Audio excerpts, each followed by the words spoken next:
कल जो पैराग्राफ हुआ था उसको पढ़ के आगे बढ़ेंगे, जिसमें कहा गुरुदेव ने, अनंत कौन, तू या तेरी भावना? तू है और तेरी भावना नहीं तो सौरभ तेरा सौरभ प्राप्त करना बालू से तेल निकालने जैसा व्यर्थ प्रयास मात्र है। दुर्गंध से व्याकुल हुआ तो सौरभ की चाह हुई। चाह यदि तीव्र नहीं तो न राह प्राप्त और न राही। विषयों की गंध ही में मस्त हुआ प्राणी तेरे सौरभ की बात ही सुनना नहीं चाहता। मछली की गंध मछुए को सुलाती, वह पुष्पों की सुगंध में क्यों सोने लगा।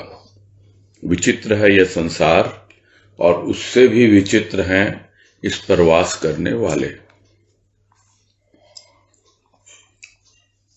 और इसमें यही कह रहे हैं गुरुदेव, जो कल बात हुई,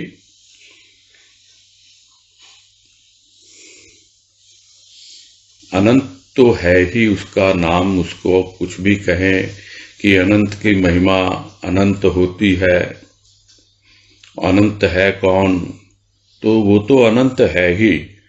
तो इसीलिए सीधा उसी से कह रहे हैं, अनंत है कौन, तू या तेरी भावना? तो तू तो अनंत है ही, किंतु भावना कभी होती है उसके प्रति और कभी नहीं होती है। इसलिए जो भावना उस अनंत में समाकर अनंत हो सकती थी, वो भावना यदि नहीं है तो फिर सौरभ प्राप्त करना, सौरभ की अनुभूति पाना बालू से तेल निकालने की जैसे है, यानी कि बिल्कुल बेकार की कोशिश है, व्यर्थ प्रयास है, कुछ मिलने वाला नहीं है। वो अनंत, वो सृष्टि करता, वो परमात्मा तो है ही, किंतु यदि उसके प्रति प्राणी की भावना नहीं और उस भावना के आधार पर ही तो वो उस अनंत तक पहुंचता है, उसकी सौरभ का अनुभव पा सकता है, और नहीं तो सौरभ प्राप्त करना असंभव है।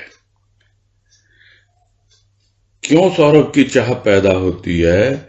इसलिए क्योंकि दुनियादारी में लिप्त होकर इतनी दुर्गंध से वो भर जाता है, उसका दम घुटने लगता है, तो वो सौरभ की चाह पैदा होती है उसके भीतर। दुर्गंध से व्याकुल होता है तब, और यदि वही उसको जीने की आदत पड़ जाती है उसी दुर्गंध में, तो फिर उसे सौरभ की चाह पैदा होती ही नहीं है। यानी सब कुछ होते हुए भी उसके प्रति कोई भावना ही पैदा नहीं होती, तो फिर कैसे पहुंचेगा, कैसे अनुभव करेगा उसका सौरभ। और यदि चाह हो भी गई किंतु उसमें तीव्रता नहीं है, तो फिर राह भी मिलती नहीं आसानी से, और न उस राह पर चलने वाले ऐसे लोग मिलते हैं जिनका संग पाकर के वो इस दुर्गंध से बच पाए, उसके सौरभ से परिचय पाए। तो चाह बड़ी तीव्र होनी चाहिए, नहीं तो विषयों की गंध में ही मस्त है प्राणी, और वो तेरे सौरभ की बात सुनना ही नहीं चाहता है। उसे तो विषयों की गंध ही अच्छी लगती है, जिस तरह मछुए को मछली की गंध अच्छी लगती है, उसी में उठता है, उसी में बैठता है, उसी में सोता है। किंतु जिसको पुष्पों की सुगंध मिल चुकी है, वो उसको यदि बतलाए भी तो भी समझ नहीं आता उसको। वो पुष्पों की सुगंध में क्यों सोने लगा, और कहानी हम लोगों ने सुनी है, कल भी बात हुई उसके बारे में, अब दोबारा उसको रिपीट नहीं करेंगे। कहने का मतलब इतना ही है गुरुदेव का कि ये संसार की क्या हालत है। बड़ा विचित्र है संसार, और विचित्र संसार भी है और साथ ही साथ इस संसार में रहने वाले, इस पर वास करने वाले, वो भी बड़े विचित्र हैं। विचित्र इस तरह है कि कोई कैसा है, कोई कैसा है, किंतु ज्यादातर लोग दुर्गंध से पीड़ित हैं, दुर्गंध से व्याकुल हैं, और थोड़ी बहुत चाह होती भी है सौरभ की, तो तीव्रता नहीं आती उसमें। इसलिए सही दिशा नहीं मिलती, सही राह नहीं मिलती, सही संग नहीं मिलता, साथ नहीं मिलता, और कोई उसे कितना समझाए सौरभ की बातें उसे समझ में नहीं आती हैं। आज कह रहे हैं वास, जब सुवास हो तो आनंद आए, वास अर्थात रहने का। वास स्थान पूछने वाला व्यक्ति भूमि खंड को अपना वास स्थान समझता हुआ अन्य व्यक्ति से प्रश्न करता है, किंतु वास स्थान को न प्रश्नकर्ता जानता है और न उत्तरदाता। दाता को भी उत्तरदाता नहीं जानता, त्राता को भी नहीं पहचानता, उसका उत्तर सदा अपूर्ण रहता है। जहां शरीर रहता है उसी को वास स्थान कहता है मनुष्य। आत्मा तथा मन का वास स्थान कहाँ है, यह आज भी उसके लिए पहेली बना हुआ है। अध्यात्म चिंतकों ने चिंतन किया पहुंच के अनुसार, उन्होंने इस पहेली का समाधान भी किया। यथार्थ क्या है इसे अति अल्प ही जान पाए, जिन्होंने जाना वे प्रायः मौन ही रहे। वास अर्थात सौरभ, वास स्थान का पता क्या पाए, जब वह वास, वह भी स्थूल वास यानी सौरभ में ही मनुष्य लिप्त है।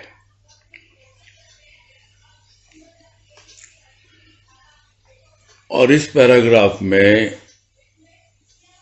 एक शब्द लिया गुरुदेव ने, वास, और वास के दो मतलब निकाले हैं और सबको पता है। वास यानी गंध और वास यानी रहने का स्थान।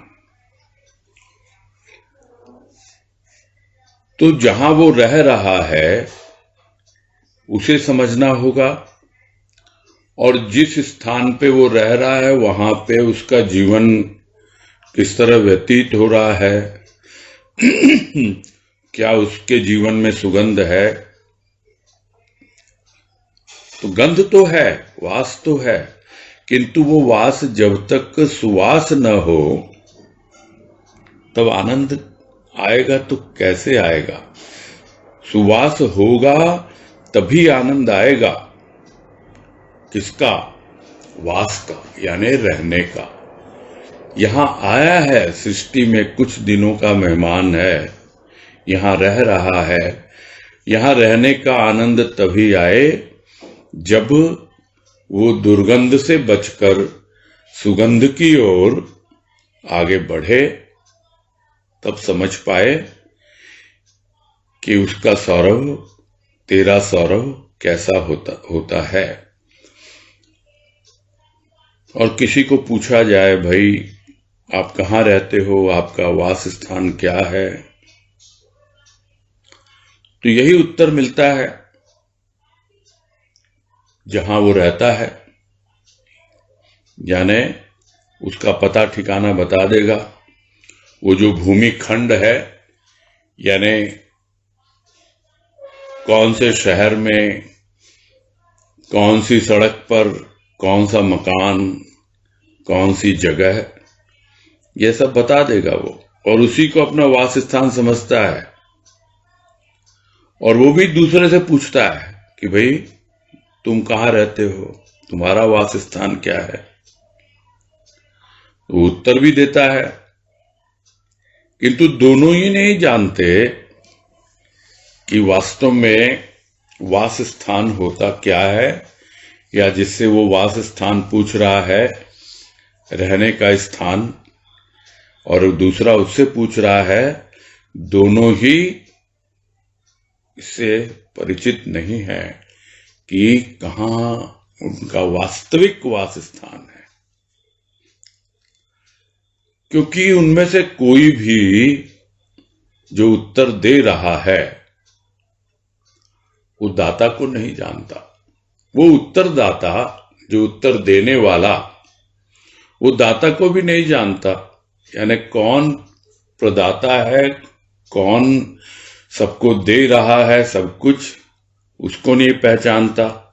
यानी पूरा जीवन यापन करने के लिए उस प्रदाता की देन पर ही तो आश्रित रहता है प्राणी। जो प्रदाता देता है, जो पिछले लेख में गुरुदेव ने अच्छी तरह से समझाया, तो देता है प्रकृति के माध्यम से देता है। प्रकृति तो उसे वापस लौटा देती है जो कुछ भी उसने दिया, किंतु प्राणी क्या समझ पाता है कि देने वाला वो है और मुझे उसे ही वापस लौटाना है। तो दाता को जानता नहीं, भले कितना ही कोई प्रश्न करे, कोई उसका उत्तर दे, तो उत्तरदाता दाता को भी नहीं पहचानता और त्राता को भी, यानी जीवन जीते हुए यदि थोड़ा बहुत दाता को पहचान भी ले, तो जब जीवन संपूर्ण होगा तो ये आवागमन से उसका त्राण होगा, उसका छुटकारा होगा। और कौन है उसको छुटकारा देने वाला? वही तो त्राता है, उसी को भी नहीं पहचानता। इसलिए जो भी वो उत्तर देता है प्रश्न का, वो पूरी तरह से सामने वाले को संतुष्ट नहीं कर पाता है। क्यों? क्योंकि वो उत्तर अधूरा है। क्योंकि जो बता रहा है वो क्या रह रहा है? वहां तो शरीर रह रहा है, और वो शरीर जहां रहता है उसी को वास स्थान समझ बैठा है मनुष्य। तो जो भूमि है, भूमि खंड है, जिसे हम कहते हैं कि हम यहां रहते हैं, वो तो शरीर का वास स्थान है। तो क्या मनुष्य जानता है कि आत्मा तथा मन का वास स्थान कहाँ है? यह उसके लिए पहेली बना हुआ है। सोचता तो यही है, इस शरीर में ही है आत्मा, इस शरीर में ही मन, किंतु क्या वास्तव में इस शरीर में है मन और आत्मा? और यदि इस शरीर में है तो शरीर छूटने के बाद भी रहना चाहिए उसको वहीं। कौन छोड़ता है शरीर? कहां जाता है ये मन? कहां जाती है आत्मा? कौन सा इनका वास स्थान है? यह आज तक पहेली बना हुआ है सबके लिए। लोग एक दूसरे से पूछते हैं, कहते भी हैं, जाने चले जाते हैं कहां दुनिया से जाने वाले। तो जो चला गया वो कोई आके तो बताएगा नहीं कहां चला गया।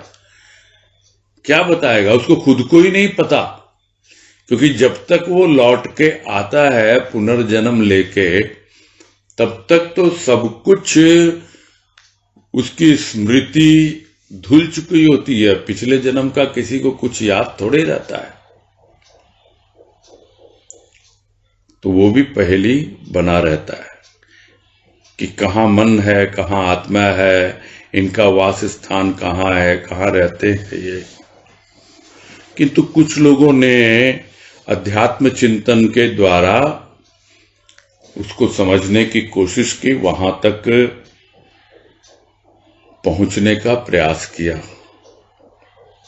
जिसकी जैसी पहुंच थी, जिसकी जैसी खोज थी, जितनी गहराई तक, जितना डीपली वो उसको समझ पाए, जान पाए, उसी के अनुसार उन्होंने कुछ हद तक ये जो भी पहेली है कि कहाँ है मन और आत्मा का वास स्थान, उसका समाधान भी किया है, उसका उत्तर भी दिया, इस पहेली को हल भी किया। किंतु यथार्थ क्या है? वास्तविकता क्या है, इसको तो बहुत कम लोग जान पाते हैं। जान पाए और जान पाते हैं, ये भी बात बिल्कुल सही है।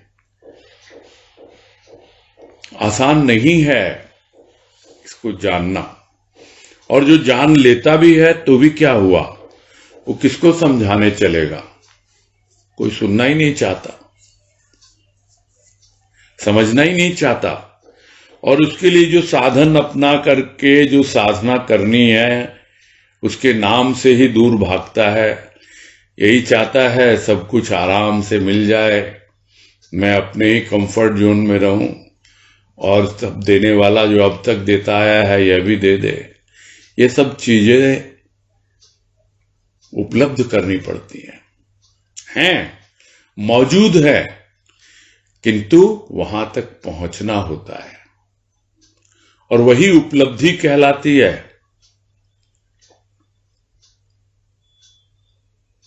क्या है उपलब्धि? कि आपके भीतर एक लगन लगी और आपने साधन अपनाया, साधना को अपनाया, तब आप आगे बढ़ते हैं, तब कुछ उपलब्ध होता है। तो जिन्होंने जान भी लिया थोड़ा बहुत, वो ज्यादा उन्होंने इसका वर्णन किया नहीं, मौन ही रहे कि कौन समझेगा इसको।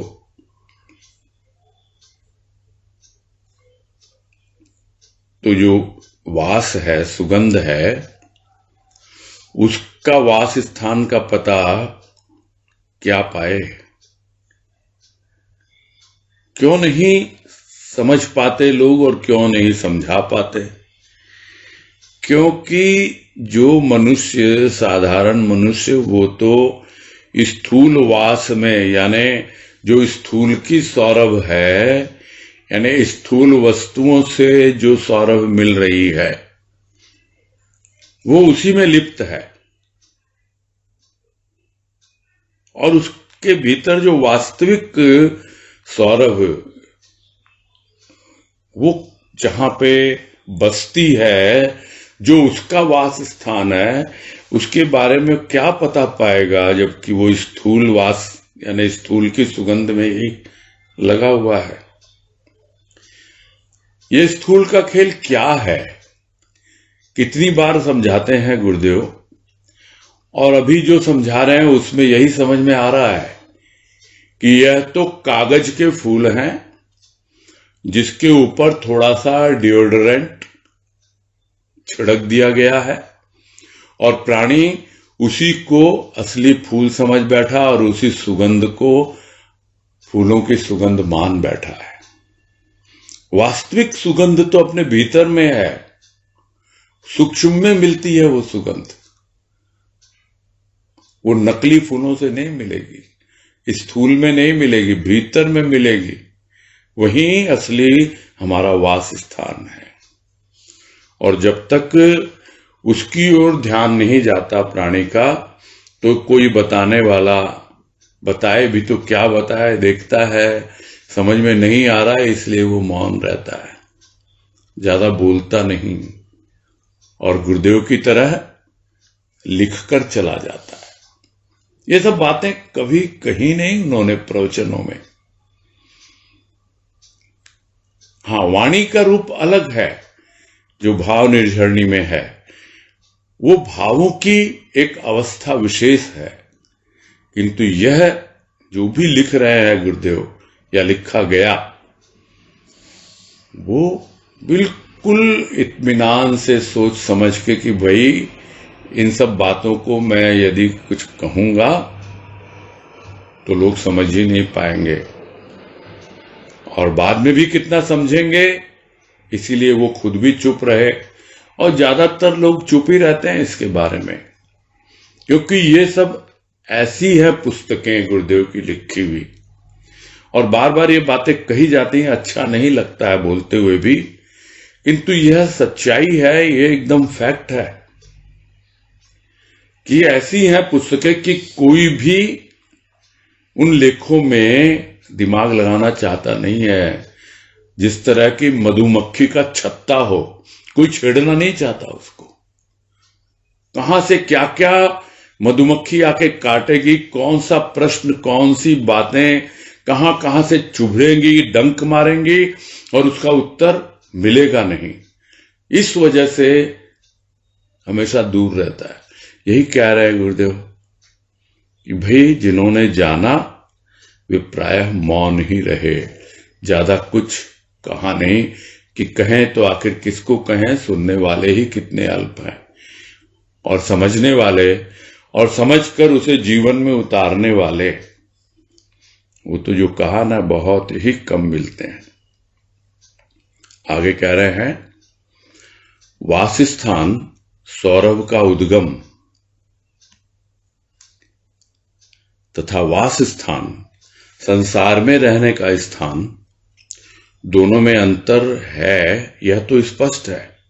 किंतु जहां भक्त कहता है रहना नहीं देश वीराना है, वहां पुनः प्रश्न उठता है कि वह कौन सा अन्य स्थान, वास स्थान है जिसकी ओर भक्त का लक्ष्य है।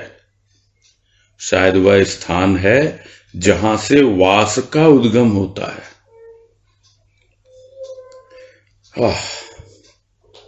कितनी सुंदर बात गुरुदेव ने बताई है यहां,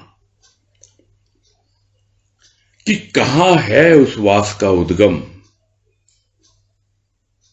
पता नहीं, क्योंकि जो वास स्थान है वहीं से उस वास का अर्थात सौरभ का उद्गम है। यानी जहां से तुम आए हो, जो तुम्हारा वास स्थान, परमानेंट एड्रेस, वो वहां से वो सौरभ शुरू हो रही है, वो उसका उद्गम है सौरभ का। और यह जो वास स्थान, जो संसार में रहते हैं हम, जिसको हम परमानेंट एड्रेस देते हैं लोगों को कि हम यहां रहते हैं, किंतु परमानेंट क्या, टेम्परेरी भी बहुत ही टेम्परेरी है ये। तो दोनों में अंतर तो समझ में आ रहा है हमको। किंतु दूसरी ओर देखते हैं, भक्त कहता है रहना नहीं देश वीराना है। यह भी कबीर का ही कहा हुआ है। तो ये तो कह दिया उन्होंने कि ये देश तो वीराना है, ये तो है नहीं मेरा देश।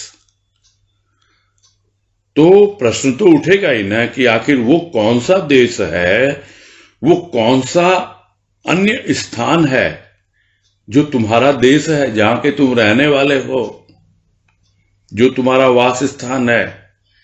तो जिसकी ओर भक्त का लक्ष्य है वो कौन सा स्थान है, क्या उसके बारे में सोचा, विचार किया? अरे वो वही स्थान है जहां से उस वास का उद्गम होता है, यानी उस सौरभ का उद्गम होता है। वही तुम्हारा वास स्थान है, वहीं से आए हो।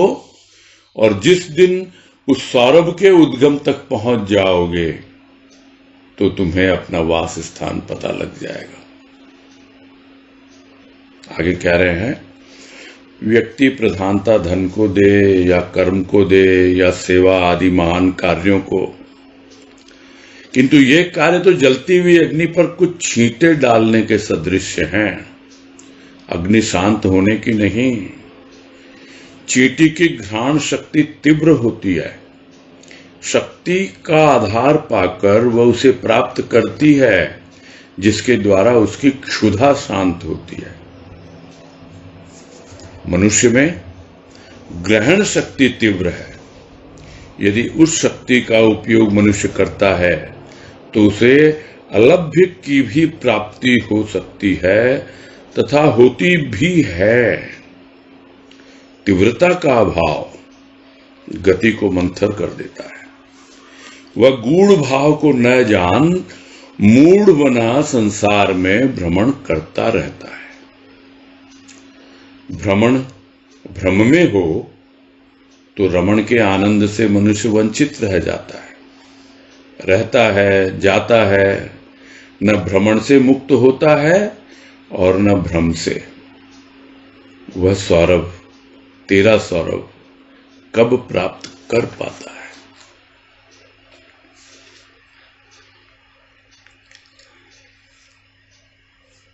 किसी को भी प्रधानता दे व्यक्ति कि हाँ भाई, मैं अपना जीवन बिता रहा हूं, बिल्कुल कर्म कर रहा हूं, और कर्म क्या है मेरा? घर परिवार चलाना, उसके लिए धनोपार्जन करना है मुझे, और साथ ही साथ कुछ सेवा आदि भी कर दूं। तो तरह तरह के लोग हैं। कुछ तो धन को ही बहुत प्रधानता देते हैं, कुछ कर्म को ही प्रधानता देते हैं, और कुछ जो है धर्म के नाम पर सेवा आदि कुछ कर लेते हैं और समझते हैं हम बहुत महान कार्य कर रहे हैं। तो गुरुदेव कह रहे हैं ये सब क्या है?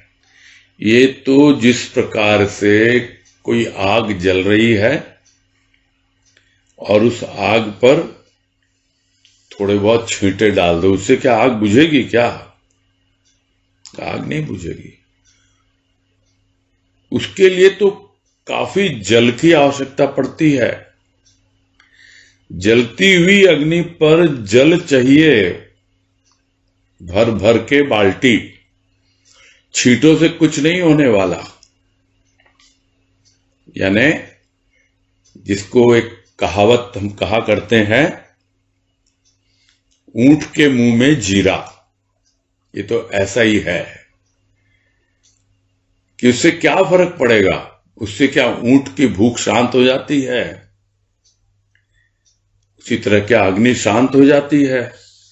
हम सोच लेते हैं हम सब कुछ कर रहे हैं, सारे कर्म कर रहे हैं, सब सेवा भी कर रहे हैं, धर्मार्थ भी बहुत कुछ कर रहे हैं, दूसरों की हेल्प भी कर रहे हैं, परोपकार भी कर रहे हैं, बहुत कुछ कर रहे हैं। उससे थोड़े बहुत छींटे पड़ सकते हैं, किंतु होती नहीं है अग्नि शांत। तो कैसे होगी?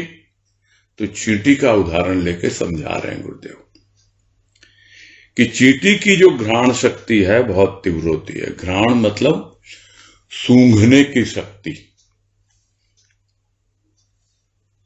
बहुत दूर से चींटी जो है सूंघ लेती है, कहां? बिल में बैठी होती है, और यदि जमीन पर ही क्या, और ऊपर स्लैब पर, कहीं भी हम देखते हैं बहुत जगह, रसोइयों में, किचन वगैरह में, कहां से प्रकट हो जाती है वो चींटी? उसको मिल जाती है वो गंध। उसकी गंध ग्रहण करने की शक्ति, घ्राण शक्ति बहुत तीव्र होती है, और वो शक्ति का आधार लेकर के वो आती है और अपना भूख मिटाती है। दूसरी ओर मनुष्य है। मनुष्य के अंदर ग्रहण शक्ति बहुत तीव्र है। ये पता नहीं है प्राणी को, शायद हमको भी पता ना हो सबको, कि हम न जाने कितना कुछ ग्रहण कर सकते हैं और कितना कुछ हमको दिया है देने वाले ने। किंतु प्रॉब्लम कहां है? प्रॉब्लम यह है कि ग्रहण तो वही न करेगा जो ग्रहण करने के योग्य बनेगा। तो ग्रहण करने के योग्य बनेगा, साथ ही साथ जहां ग्रहण करके रखेगा कुछ स्थान तो होना चाहिए ना। साधारण रूप में हम समझते हैं कि जब तक घर से पुराना फर्नीचर बाहर निकाल नहीं दिया जाता, तब तक हम नया फर्नीचर लाते कहां हैं। तो वैसे ही जब तक हमारी पुरानी सोच मान्यताएं बाहर निकाल नहीं देंगे, तो हम ग्रहण करने के योग्य बनेंगे ही नहीं। तो ग्रहण करने की शक्ति तो है, किंतु उसकी योग्यता अर्जित करनी पड़ती है। और उस शक्ति का जब सदुपयोग करने लगता है सही दिशा में, तो उसे इतना कुछ मिल जाता है जो अलभ्य है, अलभ्य यानी जिसको आप पा ही नहीं सकते उसको भी पा लेते हो, जो लगता है बहुत दूर है, इतनी शक्ति दी है परमात्मा ने ग्रहण करने की। हम काम में नहीं लेते, लेते हैं तो गलत चीजों से ठूस के रखते हैं उसको। जो दुनिया का सबसे बड़ा साइंटिस्ट आज तक माना गया है, अल्बर्ट आइंस्टीन, उसने भी अपनी बुद्धि का सिर्फ 1/3 हिस्सा ही काम में लिया था।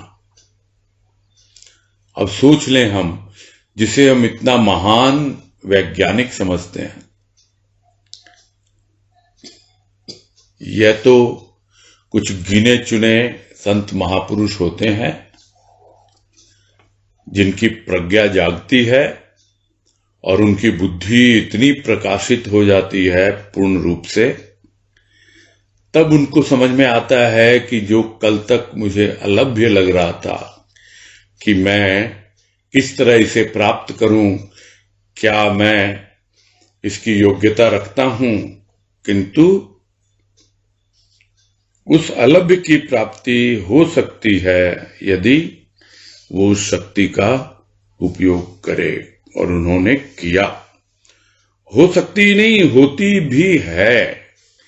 और ये गुरुदेव स्पष्ट रूप से अपना नाम नहीं लिख रहे हैं, लेकिन यही कहना चाह रहे हैं, होती है, क्योंकि उनका अपना अनुभव है कि जो अलभ्य लगता है, यानी जिसे प्राप्त होगा भी कि नहीं, वो भी प्राप्त हो सकता है। जो ग्रहण कर पाएंगे कि नहीं हम, वो भी हम ग्रहण कर लेते हैं। तो फिर क्यों नहीं कर पाते?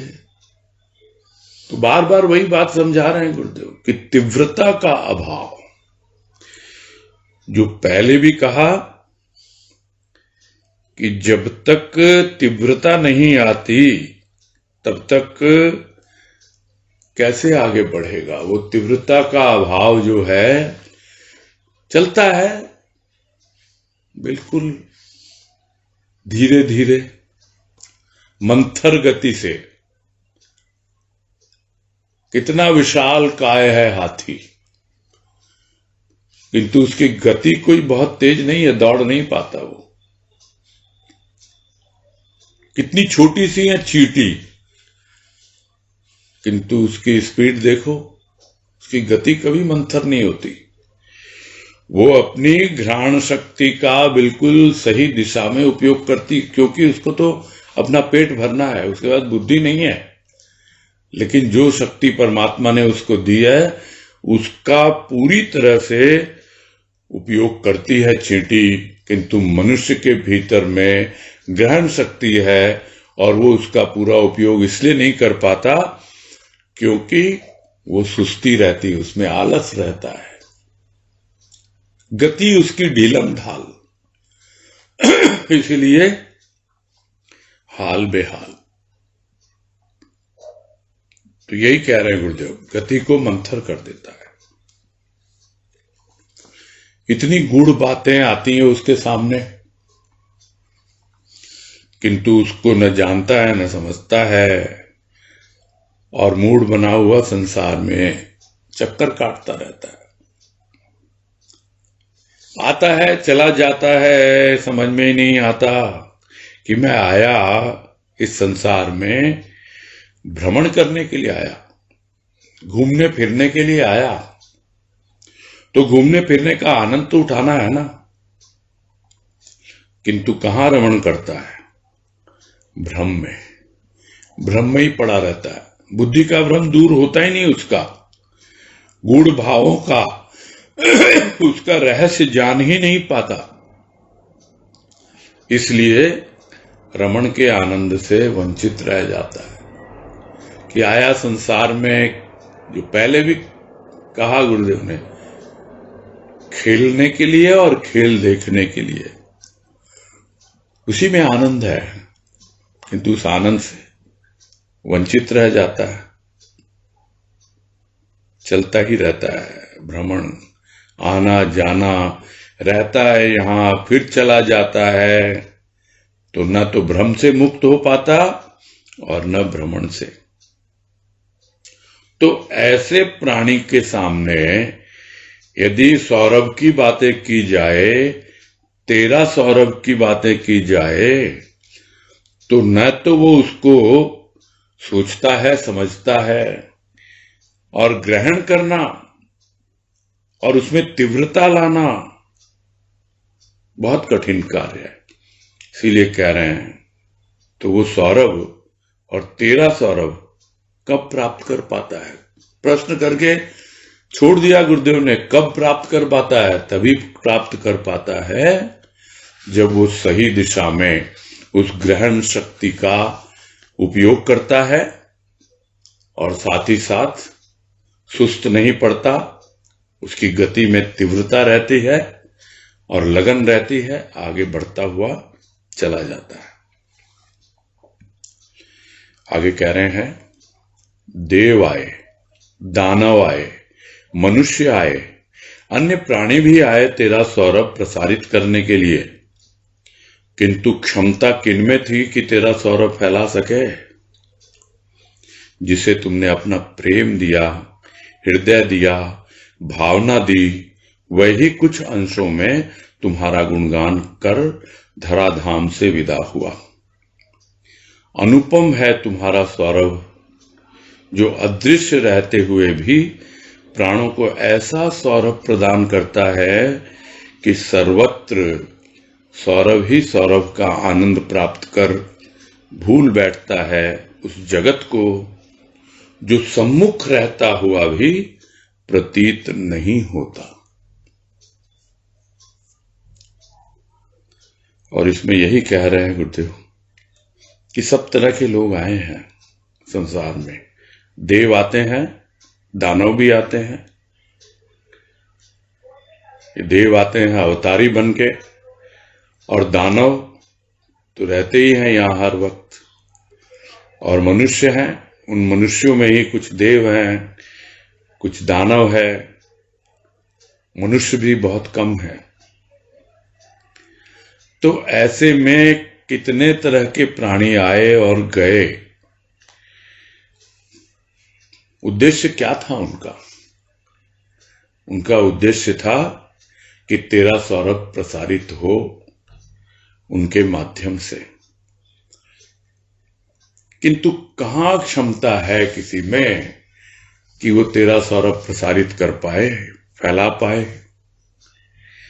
अरे ये तो तुम जिसको चुनते हो, जिस पर तुम्हारी कृपा दृष्टि होती है, वही यह काम कर पाता है, और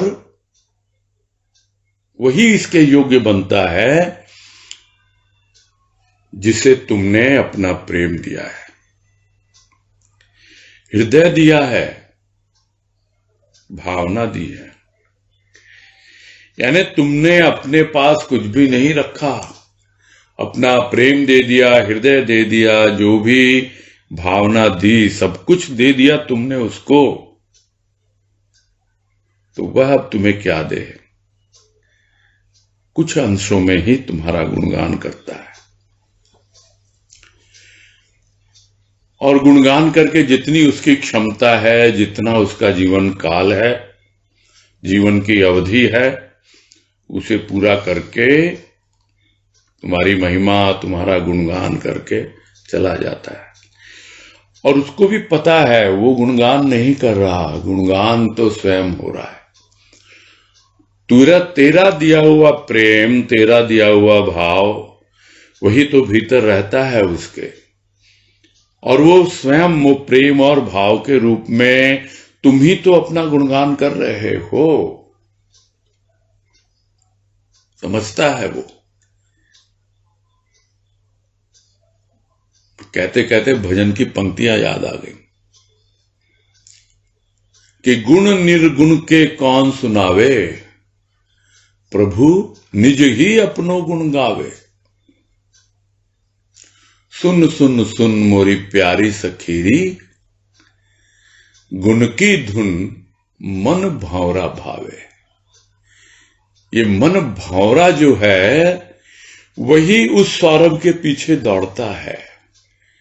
उसको बहुत पसंद है गुण की धुन, इसीलिए बार बार वो गाता है, गुनगुनाता है, उस सौरभ के पीछे भागता है और उसका कुछ अंशों में वर्णन कर पाता है।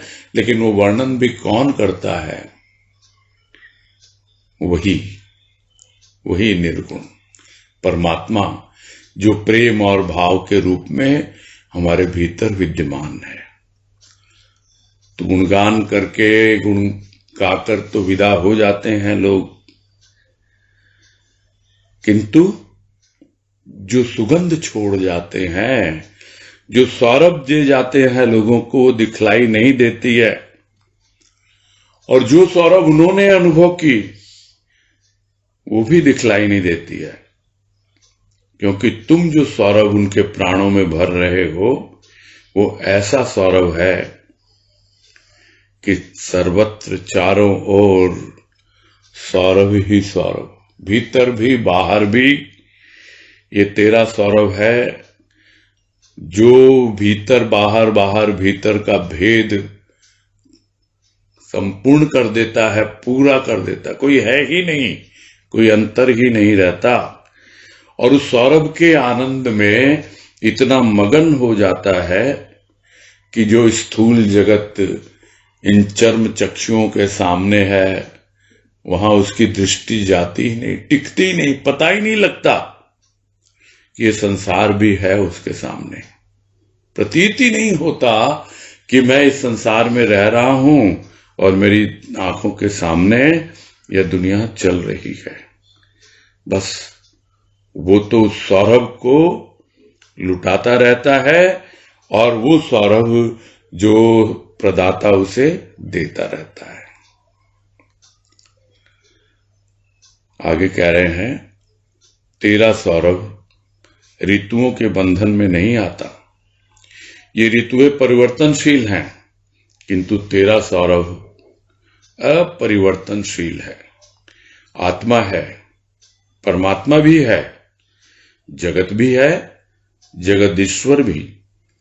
पराग के अनुभव के अभाव में इनके प्रति न राग रहता है और न अनुराग। जहां अनुराग नहीं, वहां जीवन भार। भारवाही किसका आभार माने? भार मुक्त हो भी नहीं पाता मनुष्य कि जीवन का अवसान आया। अब कहां रही उसकी शान शौकत? शौकत शोक में बदल गई। आई जीवन की सौत मौत, जिसने अब अवसर न दिया सौरभ प्राप्त करने का। प्राय देखा जाता है कि ऋतुओं के अनुसार ही फूलों में सुगंध आती है, उनका सौरभ प्रकट होता है। किंतु तेरा सौरभ वो ऐसा है जो ऋतुओं के बंधन में आता ही नहीं है।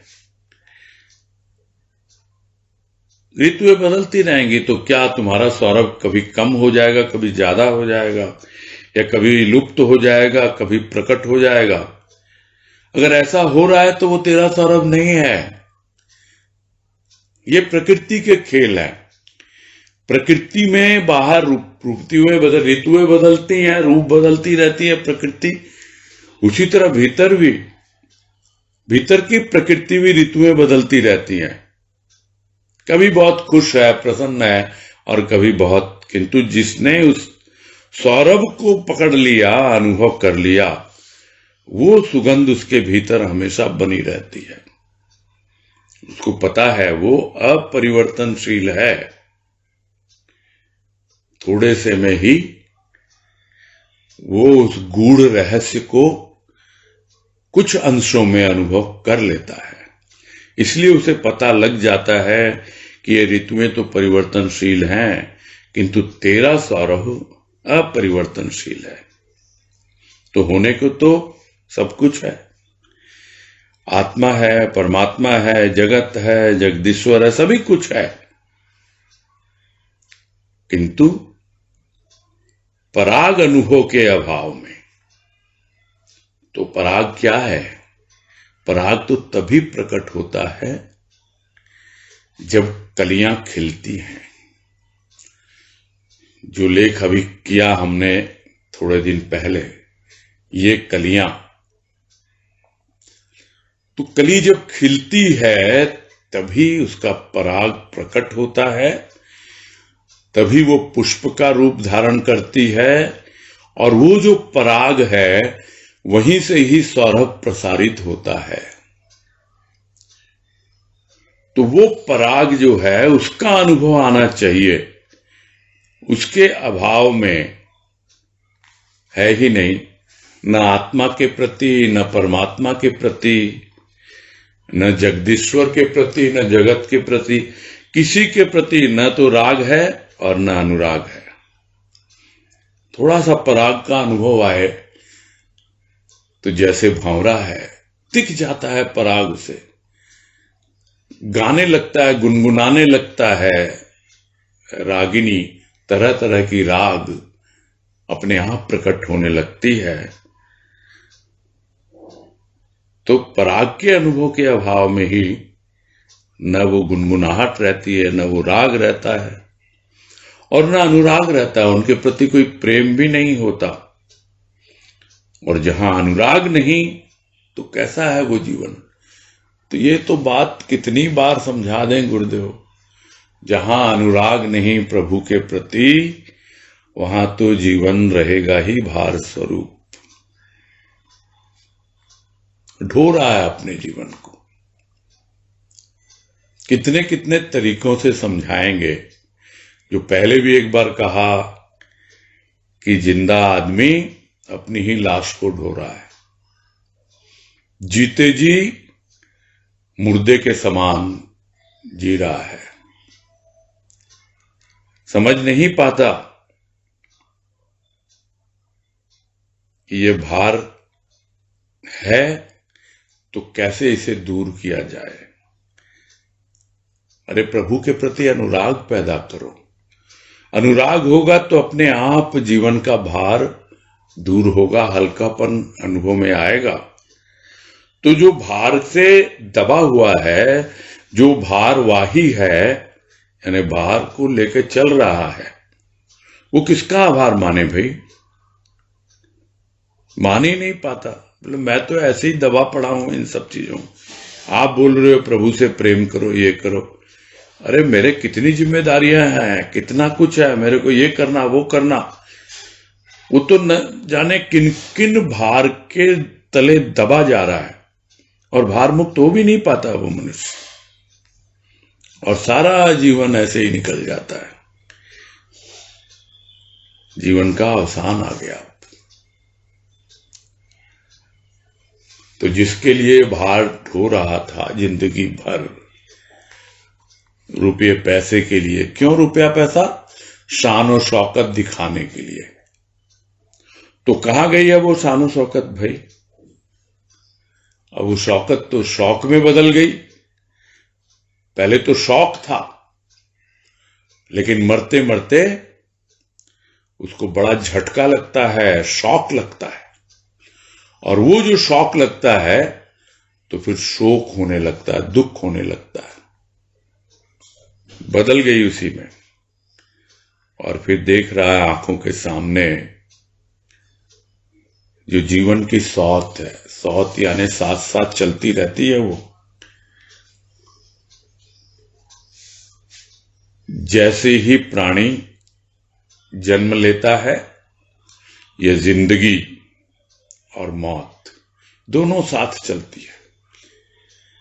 मौत मौका ढूंढती है कि कब जिंदगी थोड़ा सा मुझे अवसर दे, जिस तरह सौत मौका ढूंढती है कि किस तरह जो पत्नी है वो इससे दूर हटे तो मैं अपना इस पे कब्जा कर लूं।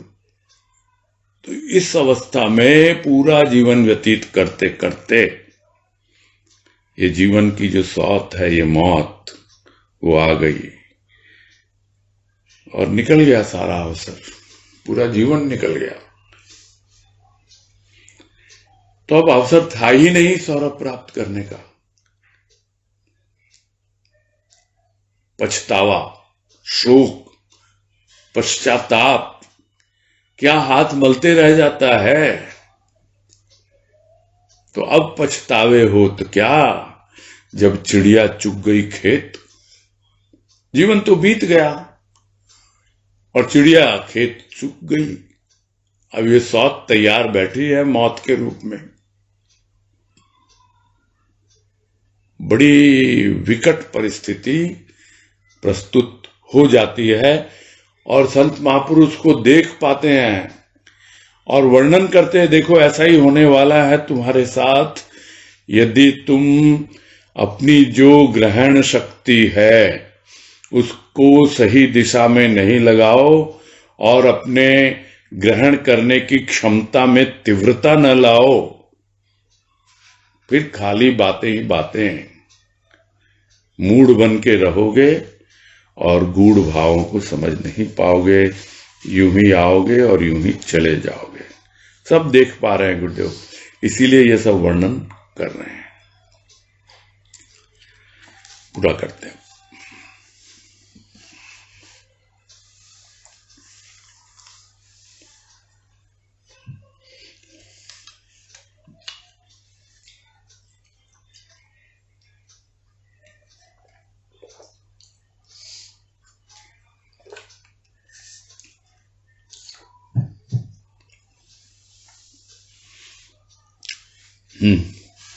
अजय बंसल बोलिए। हाँ भैया प्रणाम। हाँ नमस्कार, बोलिए। ये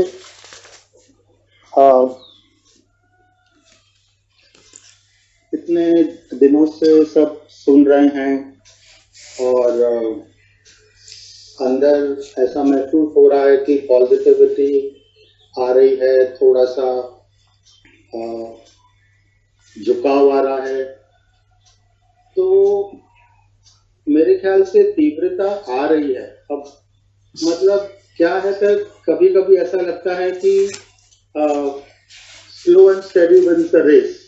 तो अपने आप को फिर ज्यादा कोसना या नहीं हो रहा है, मेरे ख्याल से ऐसा अंदर से लगता है, नहीं प्रोग्रेस है, हो रहा है, and everything takes its own time. And थोड़ा जहाँ तक मेहनत कर रहे हैं और तो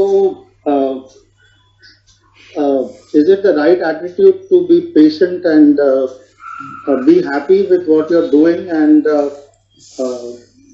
या क्या मतलब what is this ये जो तीव्रता हम लोग सुन रहे हैं, is this मतलब क्या सही क्या है? कई बार थोड़ा कंफ्यूजन रहता है।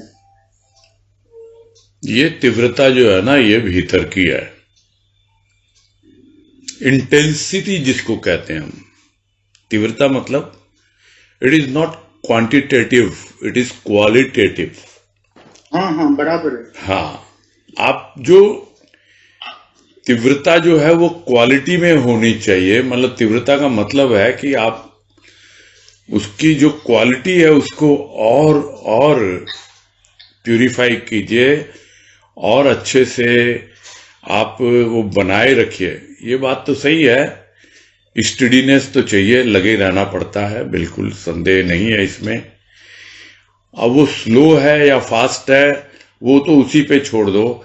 आप अपनी जो इंटेंसिटी है, आपकी जो लगन है, उसमें जरा सा भी ढीला नहीं होना है। ये बहुत इंपॉर्टेंट है। और जिसको दूसरे ढंग से हम ये कहते हैं कि लाइफ में हमारी प्रायोरिटी क्या है, जिसको गुरुदेव कह रहे हैं कि संसार सब कुछ सामने है, किंतु फिर भी उसको क्या करना है, उसको तो तेरा सौरभ का आनंद उठाना है और आनंद लुटाना है। ये लक्ष्य है उसका। तो संसार सम्मुख रहता हुआ भी उसको प्रतीत नहीं होता। तो ये है उसकी कृपा। अनुपम है उसका सौरभ, दिखाई नहीं पड़ता। तो ये हमको खुद को डिसाइड करना है कि जो बार बार मैं अपने ढंग से एक्सप्रेस करने की कोशिश करता हूं कि हमको डिसाइड करना हमारी प्रायोरिटी क्या। बाकी काम होते रहते हैं, ऐसा कुछ भी नहीं है, सब कुछ होता है। भीतर की इंटेंसिटी बनी रहे, चलते रहें, आगे बढ़ते रहे, और obviously time to time improvisation अपने आप ही आ जाता है। ठीक है। और जैसे कई बार जो भी सत्संग से जुड़े हुए हैं उनका आता है कि अभी इसके बाद यहाँ पर सत्संग हो रहा है, वहां से आप जुड़िए, या इधर हो रहा है वहां से जुड़िए। तो मुझे लगता है जो मैं सुन रहा हूँ वो ही मैं हजम नहीं कर पा रहा हूँ, तो फिर और सुन के मुझे लगता है कोई मतलब नहीं है। उसी को मैं थोड़ा, जैसे आप बोल रहे हो, ग्रहण करूं, उतारूं, so that gives me more satisfaction. So is that the right attitude?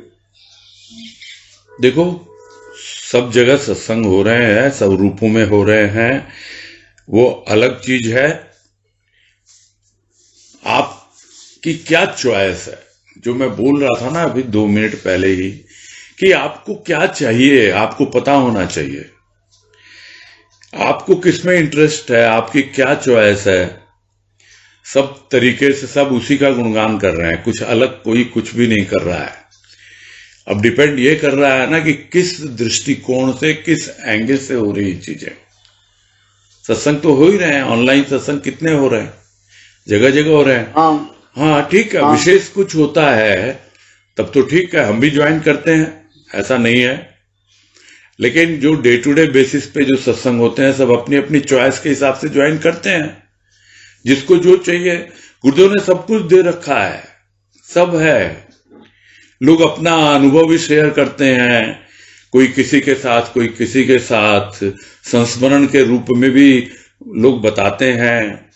उसके अलावा भी कहीं पे संतमणि के ऊपर बातें हो रही है, कहीं पे भाव निर्जरणी की वाणी के ऊपर बातें हो रही है, कहीं पे एक नॉर्मल वे में जो एक सत्संग होता है कि भजन हो रहे हैं, प्रार्थना हो रही है, ये सब हो रहे हैं, प्रवचन हो रहा है। तो सब तरह के सत्संग हो रहे हैं, सबकी अपनी अपनी चॉइस है तो सब उसी का ना भाई, उसी का यह गुलशन है, उपवन है। अब जिसको जिस तरीके का जो सुगंध चाहिए, जिस तरह का सौरभ चाहिए, है तो उसी का सौरभ, वो तेरा ही सौरभ है। वो अलग अलग फूलों की जिस तरह अलग अलग खुशबू होती है, लेकिन माली तो वही है सबका।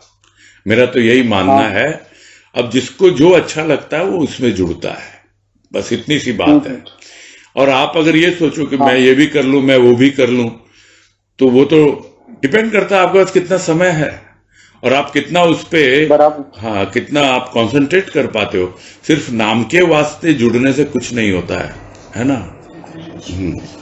पूरा ध्यान देना पड़ता है। ग्रहण शक्ति होनी चाहिए उतनी। ठीक है। हाँ भैया, हाँ भैया, प्रणाम। हरिओम हरिओम हरिओम। हाँ, पूनम अग्रवाल।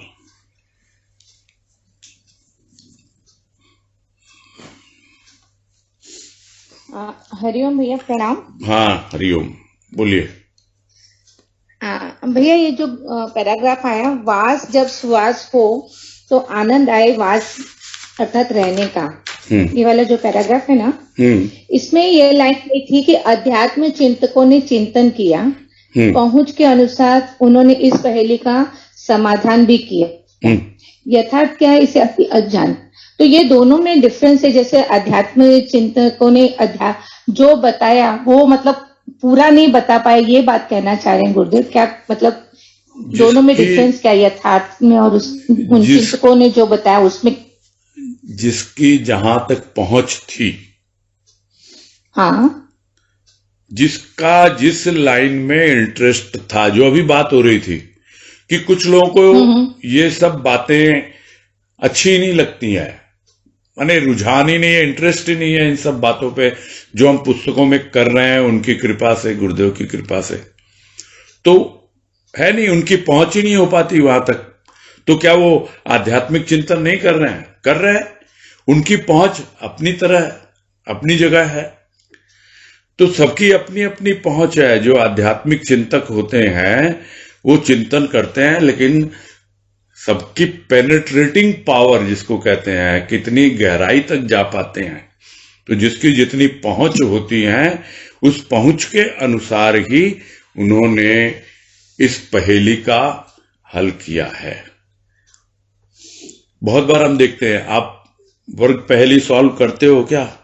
हिंदी की जो अखबारों में आती है? बहुत बार हम देखते हैं, हाँ, बहुत बार हम देखते हैं कि शब्द बड़े आसान आसान है तो बड़े आराम से पूरी पहेली हल हो जाती है।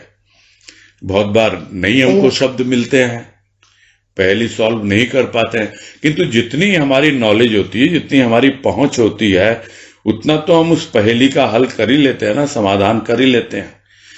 तो बहुत से लोग पूरी तरह से हल नहीं भी कर पाते, अपनी पहुंच के अनुसार करते हैं, यही बता रहे हैं। अच्छा, जिसकी जितनी पहुंच है, जितना उसका नॉलेज है, जितना पेनिट्रेशन है, जितनी गहराई तक जा पाते हैं, उसके अनुसार समाधान मिलता है उनसे। तो भैया यथार्थ क्या है, मतलब पूरा मतलब वो नहीं जान पाते नहीं। कहने का मतलब जैसे पूरी पहेली हमने नहीं सॉल्व कर पाई, कहने का मतलब यही हुआ। हाँ जी, अल्प ही कर पाते हैं, जान पाते हैं, बहुत कम। हाँ, गिने चुने लोग ही हैं जो उस पहेली की यथार्थता क्या है कि ये वास्तव में ये आत्मा और मन का वास स्थान कहाँ है, ये है ना पहेली तो। हाँ हाँ, इस पहेली को अपनी अपनी पहुंच के अनुसार कौन कहां तक पहुंचता है उसके अनुसार जानता है, और बहुत कम लोग हैं जो उसको जान पाते हैं वास्तविकता को, और वो ज्यादातर बोलते नहीं है, वो मौन ही रहते हैं। यही कह रहे हैं गुरुदेव, क्योंकि बोलने जाएंगे कोई समझता तो है नहीं उसको, है ना। वो बात आई ना कि इसीलिए गुरुदेव लिख के चले गए कि किसको बोलने जाएंगे, उस लोगों को सुनना ही नहीं था वो सब। उनके जीवन काल में अलग सिचुएशन थी सत्संग की, और आज सत्संग की अलग सिचुएशन है। तो उन्होंने अपनी सिचुएशन के हिसाब से बहुत अच्छे ढंग से उसको हैंडल किया, और आज हम लोगों के लिए ये सब छोड़ के गए। हम तो यही मानते हैं बहुत बड़ी कृपा है उनकी कि ये सब हो रहा है। सही बात है, सही बात है भैया। एकदम से एकदम ये तो लगता है कि जीवन में बहुत तेजी से परिवर्तन आया। ये जो 8-9 महीने, कल ही हम लोग बात कर रहे थे कि 8-9 महीने इस तरीके के निकले कि जीवन में कभी सोचा नहीं था कि इस तरीके का परिवर्तन एकदम पलटा सा खा लिया जैसे जीवन। वही उसकी कृपा है, और हम लोग तो कुछ नहीं है ना। बहुत बड़ी कृपा है, बिल्कुल भैया, बिल्कुल सही बात है। ठीक है फिर।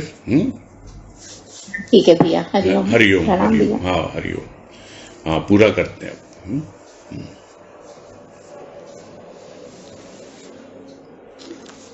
ठीक है भैया जी, हरिओम भैया जी। हाँ हरिओम, हरिओम, हरिओम। हाँ हरिओम, सबको हरिओम।